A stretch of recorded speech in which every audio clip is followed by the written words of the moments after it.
আজকে মর্নিং ওয়াকের 35 দিন সফলভাবে 35 দিন হাঁটতে পেরেছি আমি। চলো হাঁটা কমপ্লিট, এবার পিটিআর এক্সারসাইজেস করব, তখন দেখা হবে। নমস্কার। অবচেতন শক্তির ব্যবহার সম্পর্কে বাইবেলের মত। তুমি যা কিছু আশা করছো তুমি পাবে, এই বিশ্বাসের সঙ্গে যদি তুমি তা প্রার্থনা করো তবে তুমি তা অবশ্যই পাবে। মার্ক 11.24। রচয়িতা বলেছেন আমাদের ইচ্ছাকে বিশ্বাস করতে এবং সত্য বলে ধরে নিতে, যেন তা পরিপূর্ণ হয়ে গেছে বা নিকট ভবিষ্যতে পূর্ণ হতে চলেছে। এই পদ্ধতির সাফল্য নির্ভর করে ব্যক্তির মনে পূর্ব থেকে যে চিন্তা, ভাবনা ও ছবি রয়েছে তার প্রতি দৃঢ় আত্মবিশ্বাসের ওপর। যা কিছু মনোরাজ্যে আছে তা প্রকৃত অর্থে আছে বলে ভাবতে হবে। সংক্ষেপে এবং নির্দিষ্ট করে বললে যা দাঁড়ায় তা হলো, আপনি কোনো বিষয়ে যা আশা করেন তার সৃজনশীল চিন্তাকে কোনোভাবে আপনার অবচেতনের উপর চাপিয়ে দিন। আপনার চিন্তা, ভাবনা, পরিকল্পনা এবং উদ্দেশ্য যেমনটি আপনি আপনার হৃদয়ে ধারণ করেন তেমনটিই তার নিজস্ব স্তরে অবস্থান করবে। আপনি যদি বাইবেলের পদ্ধতি অবলম্বন করেন তবে অবস্থা, পরিস্থিতি যা কিছুই বাধা হিসাবে আসুক না কেন, আপনার মন সে সকলকে সম্পূর্ণরূপে অপসারিত করবে। আপনি মনের মধ্যে একটি বীজ বপন করেছেন, তাকে যদি বিরক্ত না করা হয় তবে তার বহিঃপ্রকাশ ঘটবেই। যিশু মূল যে শর্তটি আরোপ করেছেন তা হলো বিশ্বাস। বাইবেলে আপনি বারবার পড়েছেন নিজের বিশ্বাস অনুসারে ফল লাভ হয়। যদি আপনি একটি বিশেষ ধরনের বীজ বপন করে ভাবেন যে সে তার মতো করে বাড়বে, তবে আপনি সেই বীজ এবং তার বৃদ্ধির নীতির ওপর বিশ্বাস স্থাপন করলেন। বাইবেলে বিশ্বাসকে বলা হয়েছে ভাবনার একটি ধারা, মনের একটি দৃষ্টিভঙ্গি যা আপনি সচেতন মনে গ্রহণ করেন, তাই অবচেতন মনে রূপ লাভ করে এবং প্রকাশিত হয়। অন্যভাবে বললে, সচেতনভাবে সব কিছুকে যাচাই করার পর অবচেতন মনের ওপর যখন আমরা সম্পূর্ণভাবে আস্থা সম্পন্ন হই তখন তাকে বিশ্বাস বলা হয়। বাইবেলে এরকম একটি ধ্রুপদী উদাহরণ বিবৃত আছে ম্যাথিউ 9.28 থেকে 9.30-তে। তিনি যখন ঘরে এলেন, অন্ধ লোকগুলি তার কাছে এলো। যিশু তাদের বললেন, তোমরা বিশ্বাস করো যে আমি এটা করতে সক্ষম? তারা বললেন, হ্যাঁ প্রভু, তোমরা যেমন বিশ্বাস করবে তেমনই হবে। বলে তিনি তাদের চোখ স্পর্শ করলেন। তারা চোখ খুললে যিশু তাদের বললেন, দেখো, যাকে কোনো মানুষ জানতে পারেনি তাকে দেখো। নিজের বিশ্বাস অনুসারে ফল লাভ হয়।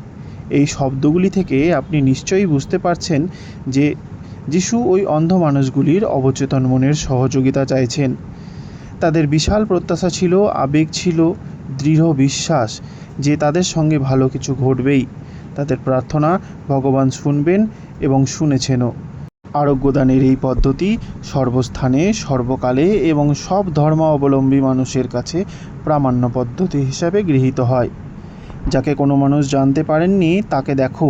এই কথাগুলির মাধ্যমে যিশু নতুন আরোগ্যপ্রাপ্ত রোগীদের তাদের আরোগ্য লাভের পদ্ধতি নিয়ে আলোচনা করতে নিষেধ করেছেন, কারণ তার ফলে তারা হয়তো তাদের অবচেতন মনের যাবতীয় ভয়, সন্দেহ ও হতাশাকে দূর করে যিশুর হাতের ছোঁয়ায় যেভাবে সুস্থ হয়ে উঠেছেন, সংশয়, অবিশ্বাস বা কোনো অবমাননাকর সমালোচনার ফলে সেসব আবার হারাতে পারেন।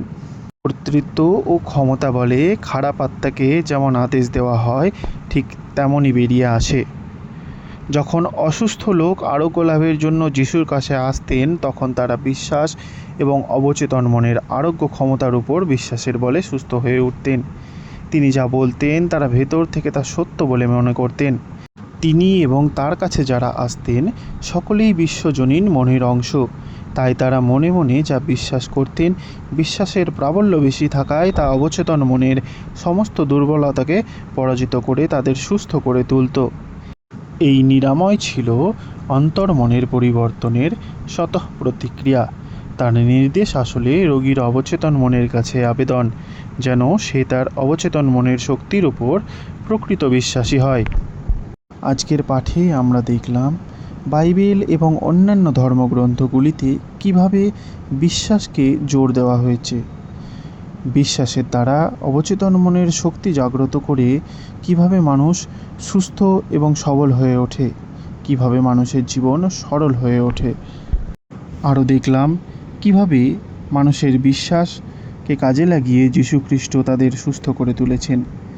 যীশুখ্রিস্টের পরামর্শগুলি কেবল সেই মানুষগুলির অবচেতন মনের কাছে অনুরোধ, যে সে তাদের অবচেতন মন যেন তার শক্তির উপরে বিশ্বাস করে এবং সকল ভয়, বাধা, বিপত্তিগুলিকে দূর করে আবার সুস্থ হয়ে ওঠে। তিনি তাদের সুস্থ হওয়ার যে পদ্ধতি সেটি সম্পর্কে সমালোচনা করতেও বারণ করেছেন, যাতে সেগুলি তাদের মধ্যে আবার ফিরে না আসে।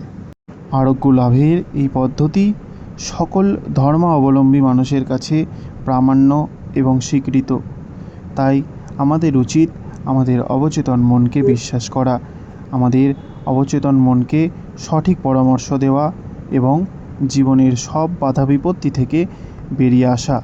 আজকের মতো এতটাই। আবার দেখা হবে আগামীকাল। সঙ্গে থাকুন।